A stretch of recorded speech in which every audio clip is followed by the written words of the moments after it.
with like motherhood in particular is like when you become pregnant, your body changes and all this stuff, and then these kids who changed your body have the audacity to make fun of you. And like, right? Okay, so I have it on like a minor, like a couple weeks ago, I was laying down in bed in the morning, kind of waking up, scrolling through my phone, doing what I shouldn't be doing. And my son Marvel, he's our middle son, he comes running into our room, and because mom has already gone to work, he is willing to cuddle with me.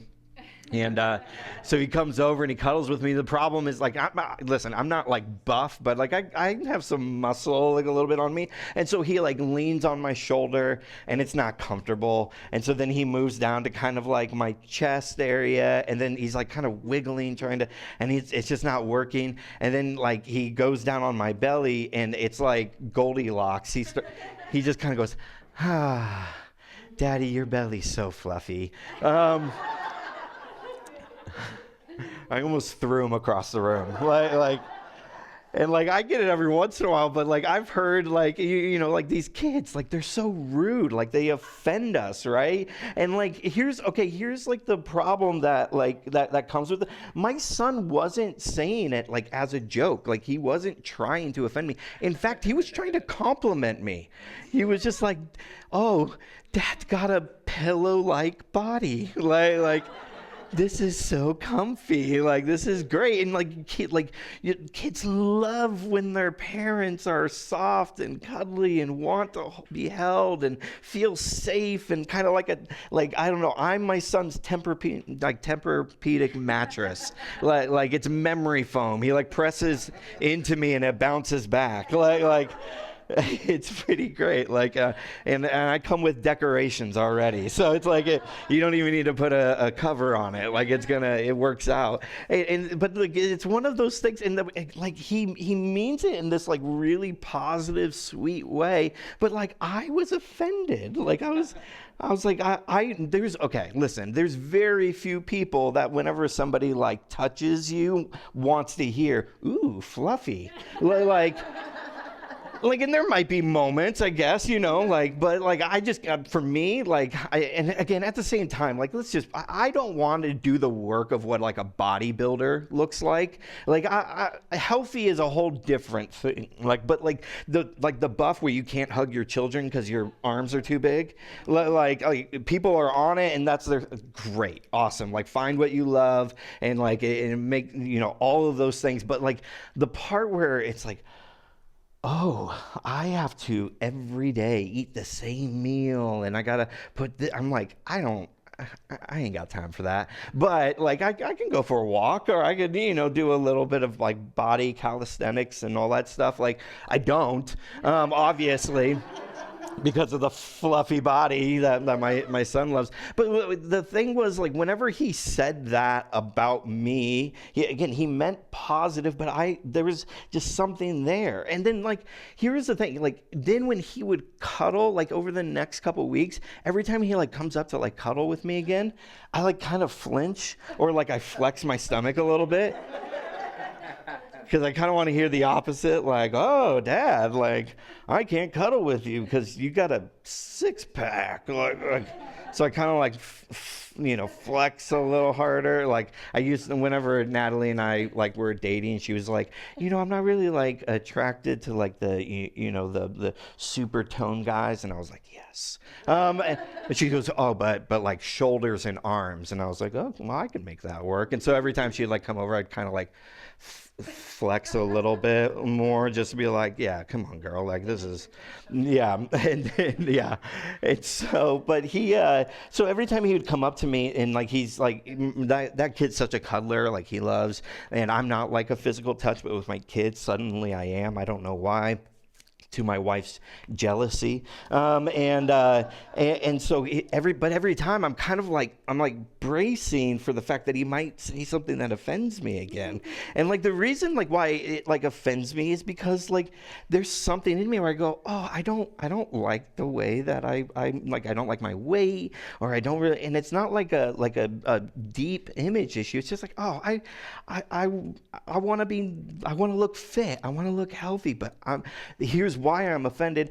I'm not doing anything to make that happen.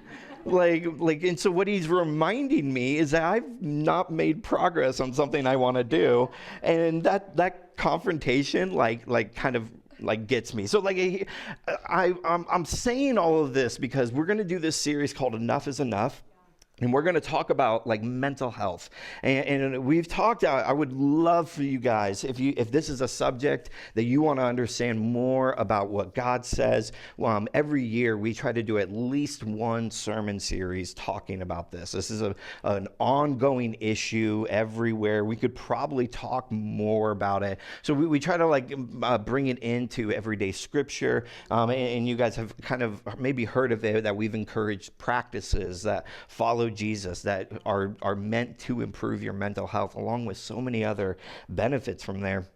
But this series in particular, I wanted to deviate. When Pastor Natalie and I were putting it together, we were like, how many times do we say, God is okay with you being anxious? God recognizes that, in a world of sin and hurt and pain, which was not his intention, you're going to not just get sad, but you're going to stay in that. It's going to be easy to fall into those deep feelings and emotions. God's not afraid of your deep feelings and emotions. For my emotional people in here, you're like, I overwhelm people. That's me. God, you're not overwhelming God. He's always someone you can go. And then my people who you learn from, or it's just your personality type, or you learned it from a young age, you just don't show a whole lot of emotions. God, it wants you to open that up. And it doesn't mean you got to become a blubbering person, or you got to no one's saying, but you can start acknowledging, man, this does not feel good. And you don't have to write it off as, oh, it's just a season, or come on, you just got to man up. It's just stop. Just sit and be in it, and then do what you just said. Now, and we'll talk a little bit more about this. But there's a thing that I think happens with when we talk about mental health in almost every circle, where acknowledgement ends up being kind of the last step, and it's the first step. It's just acknowledging where you are at. If you guys have ever gone to therapy or counseling or anything like that, the first sessions feel so pointless because you're just telling your story. And if you have a good, depending on what type of therapy or counseling, what they're drawing you to is just realize where you are and how you got here. And some of it is for them to understand, but some of it is just you're in a space where someone is there to listen and help you be present where you are. And so then after the third, fourth session, maybe, you now have kind of a connection with this person, but then also you start feeling things that were previously kind of down low. And that acknowledgement is good. That is healthy. Telling your story, telling where you're at. It is not a burden. This is healthy. The Bible talks about this. But what happens after acknowledgement, and then my son calls me fluffy, and we say things, and the very real thing, which is we say things like, I'm offended, right? And so what we do with this offense that we feel is we often just kind of completely write it off. When somebody offends us, what we are taught to do is to just you don't know me, only God can judge me, it's well, I'm judging you. And we end up writing it off, and we don't ask a really important question, which should be our first question after we're feeling offended. And is it true? Okay, so anybody ever seen these yes or no flow charts? If you do this, then eventually you trail to an answer. I like those. I like when they're super silly and funny. I don't have those examples. If I was James, I would have a funny one. But I don't have one of those today. But I want to just kind of follow this trend right here, because what I'm finding is, because we're not asking this question and finding an answer, we're stuck in our mental health journey of just the acknowledgement is, I'm either offended or not offended.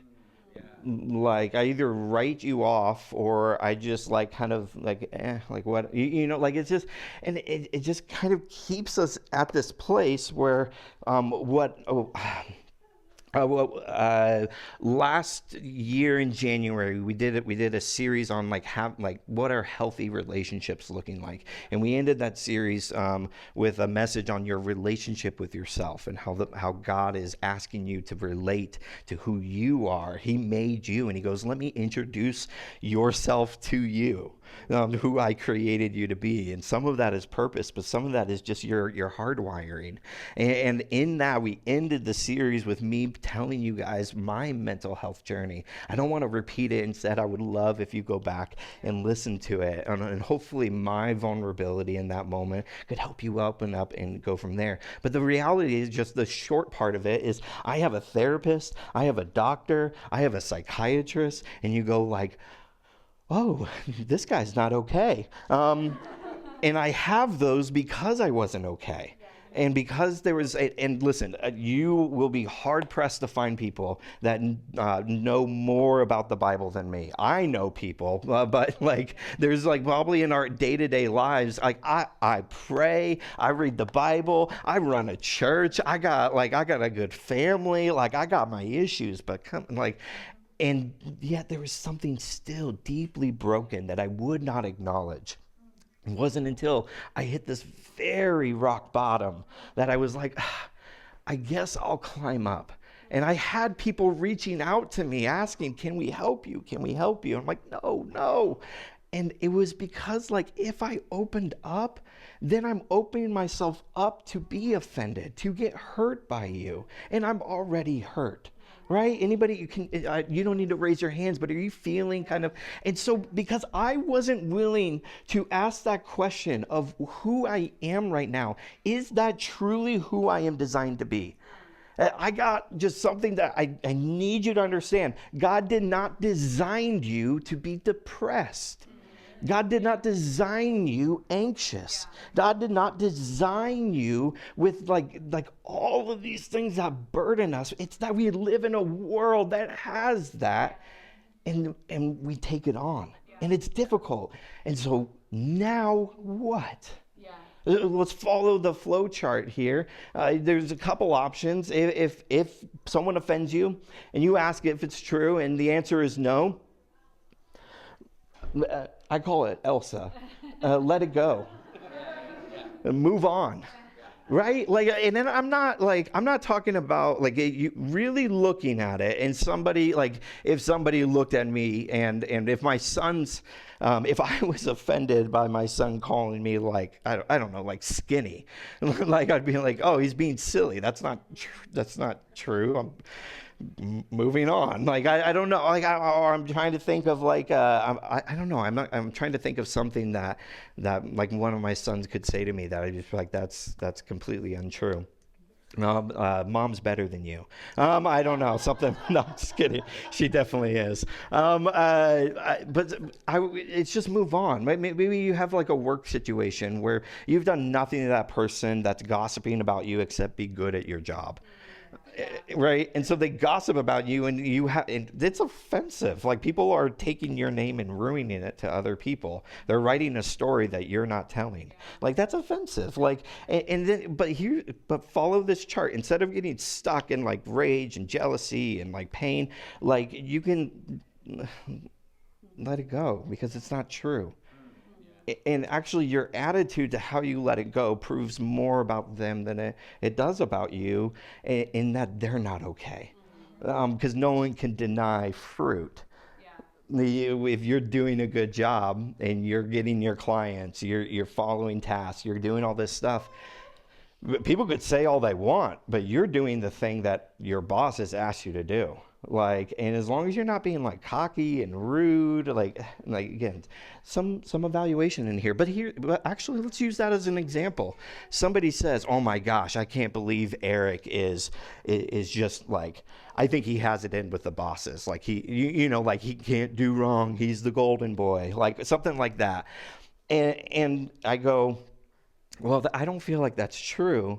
But let me ask myself a little bit, is that true? And then if I kind of looked at it and said, you know what, I think it is. I think I'm a little cocky about it.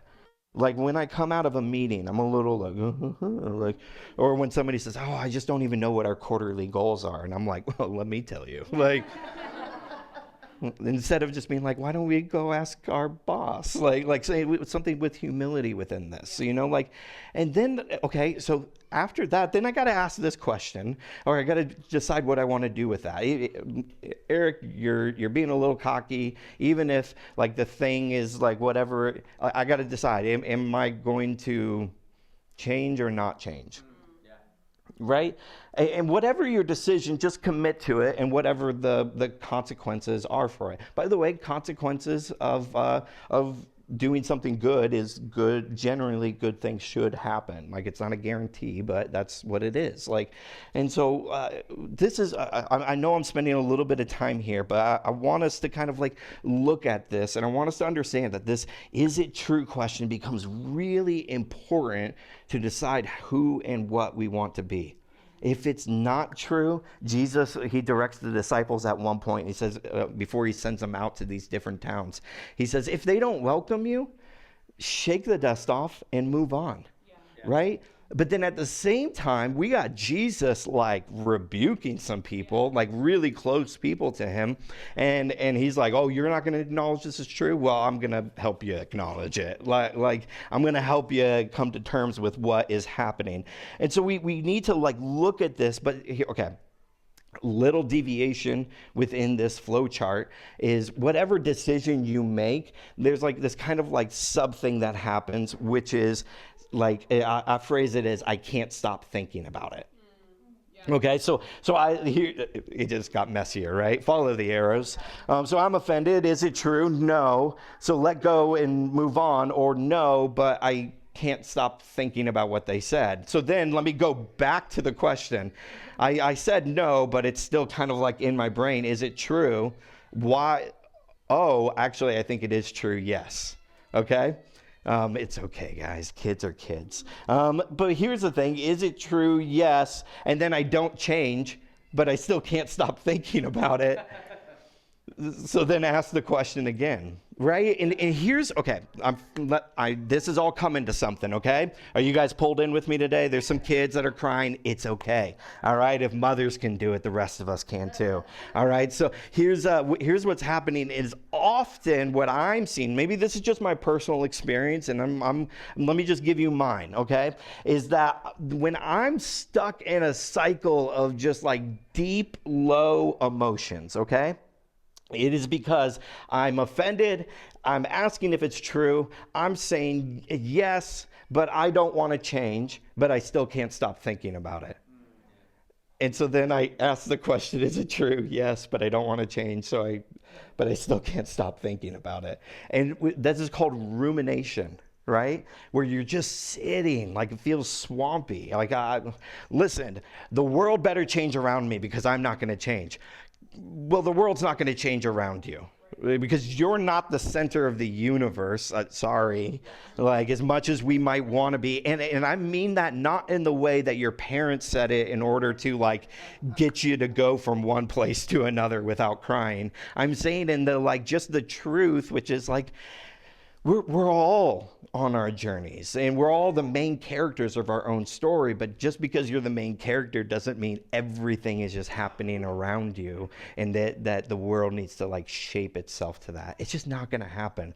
And so with this, I can't stop thinking about it is usually this like this feeling in that cycle. This to me, again, maybe just my experience, when I start talking to people or I'm feeling this, it's this, and you got to break the cycle. And the cycle's broken at two parts. It's not the question, is it true? And the answer being yes. It's change or stop thinking about it. Yeah. And change, by the way, is the positive one because it doesn't loop back to I still can't stop thinking about it. It moves you to becoming someone who isn't easily offended, but also the ultimate goal that you're doing okay. Here's the breaking of the cycle for me is that you kind of get to this place where you're just saying enough is enough. I'm ready to change from here. If you're wondering what the I can't stop think about it phrases are in your life, let me give you a list of them. And think of something like this. When you're stuck in that cycle, you're asking questions like, why am I avoiding commitment? Why do I keep sabotaging relationships? Why do I feel like people in authority are going to hurt me? Why do minor inconveniences feel as if they are tragedies? Why does a sad commercial make me depressed for the rest of the day? Why does someone else's political opinion offend me so deeply? Why do I put others down to lift myself up? Why am I always late, even though it makes me anxious?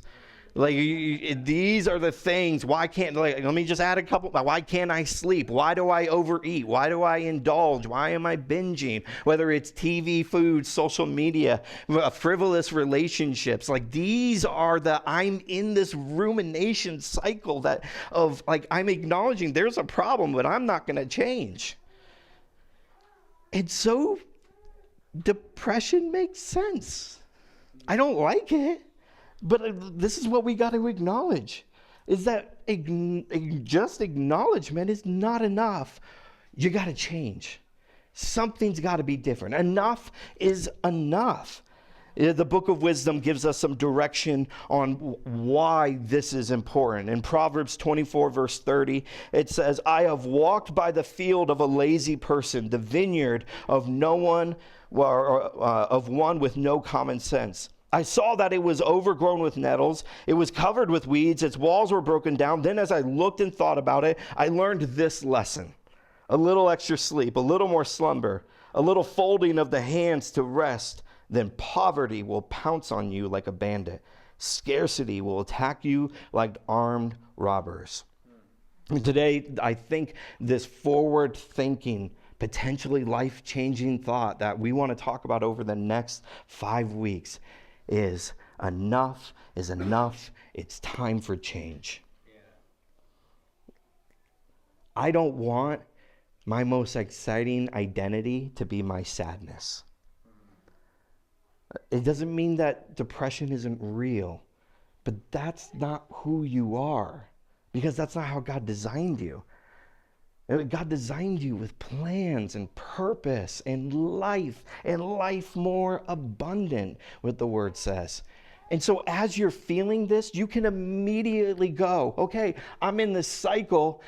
It's okay to feel this, but now what? Enough is enough.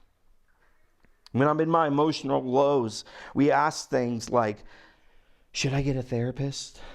Right? Like those would be, or like maybe talk to a friend, but like a friend might just be in like the same situation as you. So it's hard to they can give you experience or advice, but they can't give you like direction that has lead to consistent, helpful things in your life. I know there's a lot of people, especially in Christian circles, that are very like anti-therapy. Some of those reasons are like there's this idea that getting advice or direction to what happens in your mind is opening yourself up to something like demonic, and that you're getting direction from a human instead of God.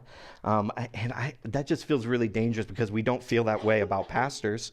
But we ask pastors to say things and give their opinions and then get up there and preach, and we go because they said it in the Bible. But then it was still just kind of like they said 3 words from the Bible and then had a 30-minute message about the 3 words that they said. And it was like, so we allow that, but we don't allow a trained professional. And if you don't trust them and it feels off, find a different one. But so I understand there's a long story, like, and in this upcoming generation, here's what I'm seeing is that because they are able to get some of these confident answers from a mental health professional field, they stop praying and they stop going to God, because they can get all of their answers, or at least an idea of their answer, from someone else. So there's got to be like this middle ground here. But I think in this, like, enough is enough. I'm ready to do something new. I'm ready to make something change. I don't know. Okay, here. Some rumination cycles, maybe my overthinkers. Like, anybody have analysis paralysis? Meaning, like, there's so many things you can do. What's the right thing? Okay? And let's be honest, even some of you, like, really decisive people, you still ran through the things. You're just like, oh, what am I going to do? Like, just do one thing. Like still, but everyone, like, or hopefully you are thinking about, like, am I making the right choice before I make it? Including, like, the way that we speak. But that's a whole other message. But this is like, okay, I'm ready for some change, but what's the right thing to do? Okay, let me run you through a potential situation. So when I'm in my emotional lows, I should go get a therapist, but my insurance doesn't cover a therapist. Come on, anybody here? Okay. So I'll have to stop drinking a coffee every day or an energy drink or going out to eat a couple meals a day to be able to afford a monthly therapy visit, right? That you would have to subtract something in order to get something, okay? But I'm drinking coffee because I'm having trouble going to sleep because I'm in an emotional low. So if I stop drinking coffee in the morning, that won't stop the fact that I can't sleep at night. So then my problem will get worse because I'm not suddenly less tired. And when I'm more tired, I probably won't spend the little bit of energy I have to go to a therapist. So I guess I just won't go. Instead, I'll just stay in this emotional low. Insert go talk to a friend who loves you. Insert going to church and maybe hearing a message that God's been trying to yell at you, but you needed a human voice to say it. Like we get, it's just too much. I just won't change. And we just sit in rumination. And this is like the thing that is killing us. We have to stop this cycle. And the cycle that we need to stop, the way that we interject it, is not just like our human will. That's not been working for thousands and thousands of years. Human will has got us here. Okay, we have to look at something that has a greater plan, and that the success of that plan is not dependent on us constantly trying to stir it up within ourselves. What we've talked about this before, even earlier this year with the fruits of the Spirit. What we need is something that is not dependent on our emotional stability. What we need is something that is dependent on our participation. So that even though you're low and you can have a day, you're saying, I'm trying. What you can remind yourself is one day is bad, but I am trying. It is okay. And because God has a plan. Here's what I want to direct us to, is that God's plan can give us confidence to take bold action. Okay? So you would look at your situation and go, I don't got the insurance. I'd have to deny myself a lot of food and drink and pleasure. I'd have to go to bed at a normal time. But there is good things after I make these sacrifices. It might be hard in a moment, but God's plan for my life is that I am healthy, that I am whole, that I am healed, that I am free. And so if this is his plan, let me take a step of faith, a bold action to say, I'm going to deny my worry and feed my faith. I'm going to look at the things that would put me down and say, I want to put my energy to that because that's what's been true my entire life. But I want to change. Enough is enough. I want to change here. In the story of the Israelites, in the book of Joshua, the first half of the book of Joshua, I want to use as an analogy this morning of our mental health journey in trying to break these cycles. If you guys don't know the story of where the Israelites are here, they were slaves. God sends Moses. Moses brings them with God's power out of slavery. And then they now have to move from Egypt up into a land that God has promised them. It was the same land that he promised Abraham. And along that way, the Israelites, because they're just like, they don't know things. It's been like hundreds of years since they've really followed the God of Abraham. And they start getting reminded of like, oh, don't do that. But then they make this problem, this rumination problem, which is like, but that thing I'm not supposed to do is like pretty cool. I like doing it, and I like being able to see the physical evidence of when I conjure something, I get something back. Right? At one point, they go, we don't know what God looks like. So everybody, give me your gold, and let's. Let's go. I thought it was a piano for a second. I was like, oh, there's a haunted mansion in here. Let's try to figure out what God looks like. Let's melt it. And when it all melts together, it kind of looks like a cow. And they're like, this must be God. And then and God's like, that's not me. But then later on, they have another situation where they're just like, we just don't know what he's doing and what he looks like. Why don't we just take it into our own hands again? And God's like, listen, I can't take this generation to the next place because you keep going through the cycle. And I keep giving you opportunities to break it. And instead, you keep choosing it. And so he says, this might feel harsh for some of us, but this is the truth of the journey. If you're not willing to work through it, hopefully your next generation will. Hopefully you don't pass enough of your problems on to your kids. Or the generation who is watching adults think and act and behave. Right? Another thing we're seeing right now is the generation below ours. So we're 35, 36. I married a cougar. She's 6 months older than me. I double it. What we're seeing is that generation is actually pushing away from the entertainment version of church. And there is an influx, especially of young men, going to Catholicism. Because in all of this time, good or bad, depending on how you want to view it, the Catholic Church has not changed. They've become more accountable, and it looks like some of the leaders that they're choosing are trying to not just be progressive, they're trying to say, what is the world talking about and wanting us to answer? So let's try to respond to that. That's at least my perspective. I've never been Catholic, but what I'm seeing is because they kept tradition and a slowed down pace. Mass is 8 hours. If you guys ever think I preach long, but there's this influx of people going the generation that was supposed to teach me didn't teach me. So now I'm going to take it into my hands and I'm going to go do the thing that feels healthy, which is to slow down my life. You know, the generation that doesn't care about AI, that generation. They just go, oh yeah, it's Google. And we're like, oh, it could do, it's they're like, no, you mean technology? We're fascinated with the TV being created. And they're like, okay, this is what was supposed to happen. And we're like, isn't it crazy? They're like, no, it's not. In fact, it's in the way.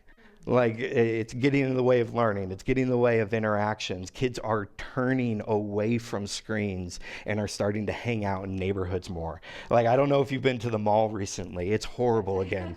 It's just filled with teenagers, and I love it. I hate it, and I love it.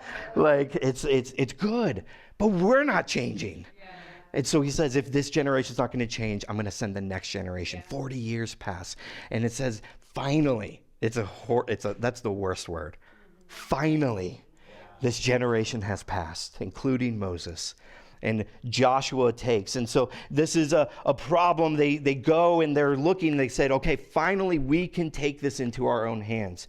Man, that was a tangent I didn't need to go on. And they go, okay, let's cross into this promised land. Who's ever heard of Jericho, the battle of Jericho? They walk around 7 times, walls come down. That's their first battle, by the way. They cross over the river of Jordan. They walk into it in this giant city, one of the biggest cities in this region that they're going to have to go against. And God's call to them is like, hey, don't pick up a single sword. And that's convenient because they didn't have any. And like, they don't have any blacksmiths. Like, for their entire generation, and the generation previous, they've been slaves who have only taught construction. None of them are warriors. None of them are trained to fight. And so God goes like, hey, worship. And they're like, yeah, that's what we've been doing for 40 years. So let's just try that. And it works. Their first battle that they come into, it works. Let me tell you something. Today, if you decide, I'm going to change, something's got to be different, enough is enough, you're going to have a victory really quickly. I promise you. Because it's good. It'll feel difficult. It'll feel like, really? You want me to like pray every day or read the Bible? Like, is that really going to work? And after 7 days, I promise you, you will come into church next Sunday and you will go, life was harder this week, but I've never been happier. I've never felt more at peace. The walls of your heart will come down. You're not fighting against a demon. You're fighting against yourself. I need to break down these walls. Oh, it's going to feel so good. But there's a problem that pops up when you start winning battles in the heart and the mind and the spirit. You become known to an enemy who was never worried about you. You'll be like, oh, I just got the devil's on my back today. He's not worried about you because you don't pray. You're not going to change anyone's life because you're not changing your life. So why would I spend the energy when Bob down the block is going around handing out Bibles to homeless people, trying to let them know that God loves them no matter their station in life? That's who he's worried about, not our comfortable seats that roll around.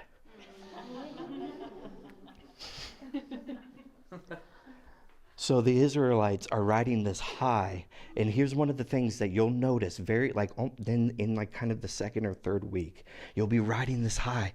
God is good. This prayer life is working. Hey, if 1 minute a day worked, what would 2 minutes a day look like? What would 30 minutes a day look like? And it won't feel like a stretch. It'll just feel like a progression. But then something, I'm giving you the warning here.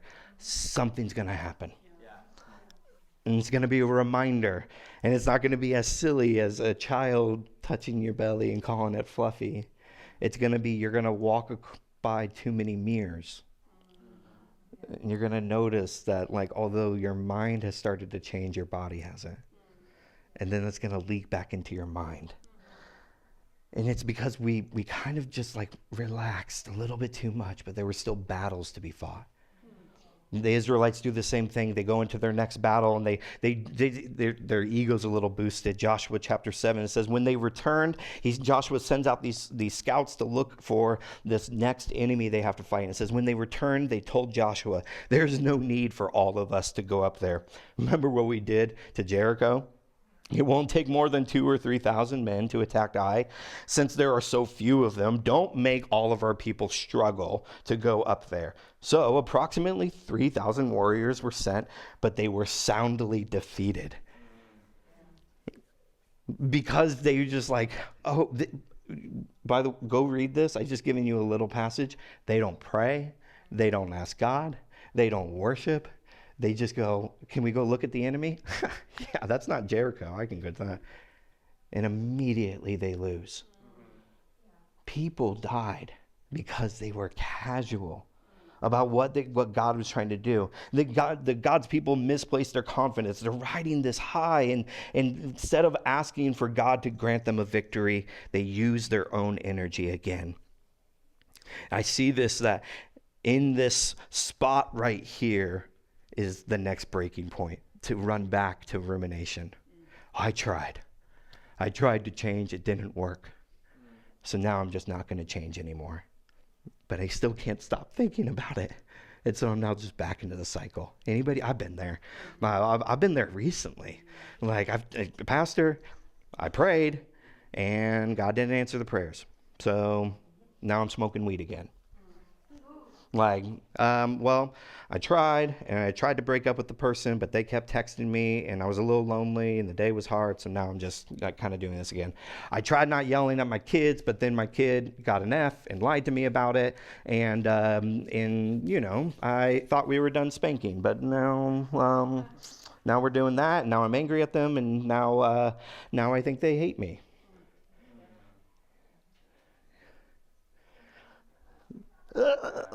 Like, you guys, okay, I want to bring us to this tension that we're here. And so Joshua and the rest of the Israelites start praying this prayer. It says, Joshua and the elders of Israel tore their clothing in dismay, threw dust on their heads, bowed their face to the ground before the ark of the Lord until evening. Then Joshua cried out, "O sovereign Lord, why did you bring us across the Jordan River if you're going to let the Amorites kill us? If only we had been content to stay on the other side." I should have just been okay with my life not being perfect. This is my fault. But God, it's also kind of your fault because you asked me to do something that you knew was going to fail. You knew I was going to fail. Why did you put me in this situation? Right? Anybody, you've prayed this prayer in some form or another? I've felt like, I mean, I can't like Hulk Hogan rip my shirt, but like I feel like I've had the emotional rip my shirt moment. Like, Lord, you suck. And you're like, oh, that's sacrilegious. It is, but it's like, it's still just, it sucks. This hurts. With someone you were praying for and you wanted them to be healed and they don't get healed. You're like, God, why did you lift my hopes up? I now feel worse. And it's these moments that God gives us this message to look at us and say, I'm not causing this. You stopped doing what was working. Quit blaming God for your bad habits. That might be harsh to hear, but like the way I got fluffy was not from broccoli. It was from Big Macs. And this sounds silly, but follow me. If I'm in the McDonald's drive-thru with ketchup on the side of my mouth going, God, why are cheeseburgers not 5 calories instead of 1,200? Do you not love your people? That sounds dumb, right? Because God didn't force a cheeseburger down my mouth. I inhaled it. Like like a bounty cloth, quicker picker upper. Like that barely made it into the box. Like that's what was happening. And so now take that silly metaphor, but add your thing. Add the thing that you're like, God, why didn't it work? And he goes, I'm not blessing unhealthy things. And don't blame me. By the way, don't take the Lord's name in vain. That's what that means. Okay? But still, don't just flippantly throw out, oh my God, and all this stuff. It's just not honoring who he is. But it's not a commandment thing. It's don't attribute his blessing to something that isn't him. Yeah. When it's evil, when it's something that we're not doing, we're not allowing ourselves to learn, to grow. But God is looking at our situation. He's calling us back to his way. God knows that if you overcome this moment of pain, which is why he is not going to just put out a blessing and make all your problems go away. He goes, you're in a problem? All right, let's work through it. Because the path to progress is pain. The path to growing and changing is like, this is what we're supposed to do. James, will you come up here and help me close out? Joshua chapter 7, verse 10 is God's message to us in the analogy of the Israelites. God says this to Joshua when he cries out, Lord, why did you bring us to this place? Why have you hurt us? God says, get up. Why are you lying on your face like this? Israel's sin broke my covenant. They've stolen some things that I commanded must be set apart. They have not only stolen them, but have lied about it and hidden the things among their own belongings. That is why the Israelites are running from their enemies in defeat. For now, Israel itself has been set apart for destruction. I will not remain with you any longer unless you destroy the things among you that were set apart for destruction.